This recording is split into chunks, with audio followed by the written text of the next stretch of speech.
Assalamualaikum warahmatullahi wabarakatuh. Selamat malam pemirsa Batik TV. Malam hari ini adalah malam yang sangat-sangat istimewa. Betapa tidak kita akan hadirkan. Sudah ada di sisi kiri saya 3 tokoh wanita Kota Pekalongan yang tingkatannya sudah tidak lokal lagi, tetapi tingkatan internasional. Kenapa? Karena mereka semua adalah sudah menguasai dunia dengan pikiran dan hatinya. Dan malam hari ini akan kita kupas tuntas tentang apa itu wanita sejati. Baik, sebelum kita memasuki acara ini, saya akan memperingatkan dengan keras sama Pak Tako. Pak Tako, ada tamu istimewa, mana itu tehnya yang besar, karena ada yang datang dari Jakarta ini.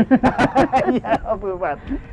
Minuman khas ini. Ya, Khas sambung raos. oh khas nyambung raos. Nyambung Nggih. raos. Kok nggak ada tataannya ini? Oh, Berarti tataannya model deso ini. ini untuk lebih mengakrabkan, Pak. Oh iya, Iya, nggih, Matur nuwun. matur nuwun, Pak Taufik. Nah, begini, ini kita akan Terima habis kasih. Bufat, karena kita akan ngobrol yang panjang dan dalam. Tapi nanti sebelumnya ini ada makanan impor nih. Oh iya, silakan dia Ya, bawa dari impor Belanda, dari Pak. Oh, Belanda, oke. Dari Belanda. Enggak. Khas Sambil Belanda. nunggu makanan yang impor. Jadi kita malam ini akan berbicara tentang apa sesungguhnya wanita sejati. Saya ingat betul bahwa pada waktu Perang Dunia Kedua itu Amerika sempat pusing menghadapi Jepang, gitu kan. Oh, terima kasih. Ini dari Jepang bukan ya? Enggak, dari Menghadapi Belanda. Jepang sehingga tidak tahu apa yang harus dilakukan untuk memenangkan perang itu.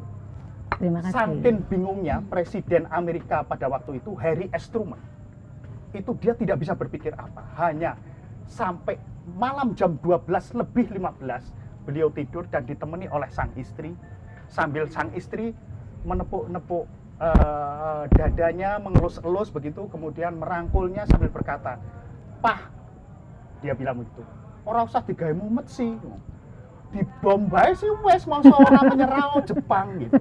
Baru terpikir oleh Presiden Harry S. Truman bahwa ide dari sang istri ini sangat-sangat brilian, dan hasilnya kita rasakan sekarang bahwa perang dunia dimenangkan oleh sekutu yang saat itu sudah terdesak oleh Jepang. Malam ini saya menghadirkan Bufat. Bufat ini adalah tokoh wanita yang sudah setingkat internasional. Mengapa demikian? Karena bisnis beliau sudah merambah ke negara-negara Eropa, baik Prancis, Inggris, Jepang, dan lain-lain. Meskipun saat itu sempat mengalami kolap ya Pak, ya Bu ya, Iya. karena ada apa istilah krisis ya, krisis internasional, Krisis moneter. kemudian krisis moneter, sehingga akhirnya beliaunya ini bisa terus survive dan mengembangkan bagaimana agar produk-produk itu bisa dikonsumsi atau diterima oleh produk di lokal Di ini, lokal. sehingga tetap survive. Nah, baiklah, sekali lagi saya katakan bahwa di acara Nyambung Raos ini kita akan gali makna yang sedalam-dalamnya untuk kita bisa menebar ilmu dan menebar pengetahuan kepada sesama. Bufat, saya ingin bertanya, situasi yang Saya merubah. oh ya, boleh.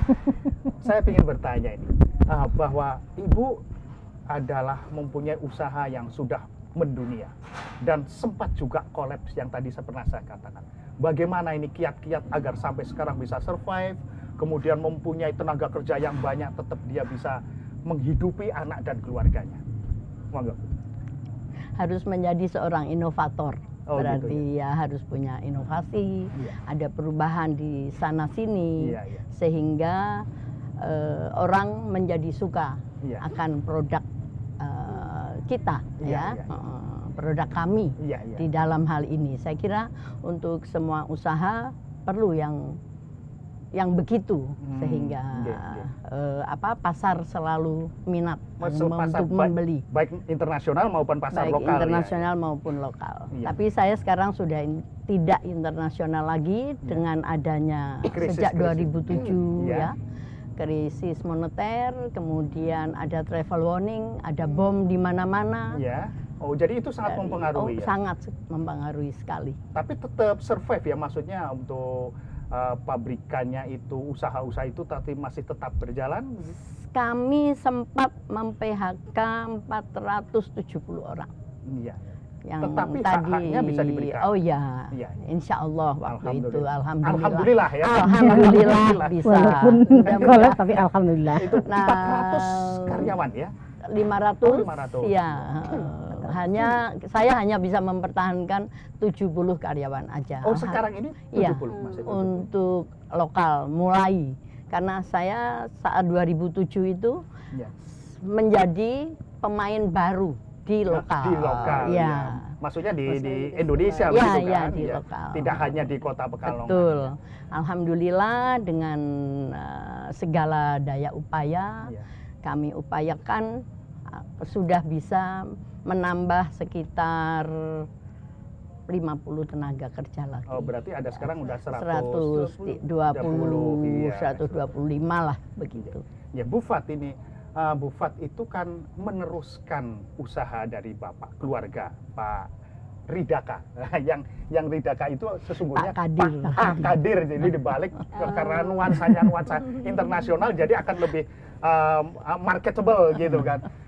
Ciri-ciri orang Pekalongan itu biasanya kalau orang tuanya sukses, anaknya terus tidak bisa meneruskan karena keenakan, tetapi buktinya keluarga Pak Ridaka ini tetap eksis dan dilanjutkan oleh yang paling mantap adalah Bu Fat ini. Ini kiatnya gimana ini Bu Fat? Saya bukan penerus, Iya. tapi saya bisa berwirausaha sendiri. Oh, Karena luar biasa lagi. Bapak Bu, kan ini. produknya kerajinan tenun, Iya. sementara saya batik Oh, garment. oh. Jadi Pakaian bukan batik penerus ya, tapi Bukan berinovasi sendiri. Ya. Iya, berarti Merintis. ini yang luar biasa. Terus kalau umpamanya kita agak mengembang sedikit, kenapa kok kecenderungan masyarakat Pekalongan biasanya tidak bisa meneruskan atau mengembangkan atau bahkan berinovasi sendiri? Karena biasanya kalau orang tuanya sukses, orang tua menginginkan anaknya berpendidikan yang lebih tinggi dari orang tuanya. Iya, iya. Nah, cuma sayangnya tidak Bukan. tidak disangoni pesen Hmm. bahwa nanti kalau sudah jadi orang kembali ke daerah. Iya, Pada untuk- umumnya begitu. Iya. Iya, membangun. Makanya seperti contoh nih di daerah Pekajangan yang dulu terkenal Bandungnya Pekalongan karena semua sukses orang tua saat itu Iya. mengirim anaknya ke sekolah setinggi-tingginya yang pada akhirnya mereka enggan pulang. Untuk pulang. Karena salary di sana mesti lebih banyak, Ya, pasti. lebih menjanjikan kan. Iya, iya, iya. Situasinya juga lain ya. Hidup disiplin, sementara di sini yang penting megononya sama mendoanya lancar gitu kan, Bu. Iya, iya. Ya, jadi itulah teman pemirsa Batik TV. Jadi fenomena-fenomena yang demikian itu akan bisa berubah dan akan bisa diperbaiki dan penuh inovasi apabila itu ada sentuhan-sentuhan Kartini yang sejati seperti Bu Fat, Bu Eni, dan Bu Tus. Oleh sebab itu, teruslah kita untuk menyimak apa yang akan kita gali terus. Karena di nyambung raos sang soyo dalu, sang soyo gayeng, semakin malam, semakin datanglah ketela yang lain. Benar Pak Tako? Iya. Terima kasih. Sampai ketemu setelah yang satu ini lewat. Iya, monggo kali tunjuk. Gitu.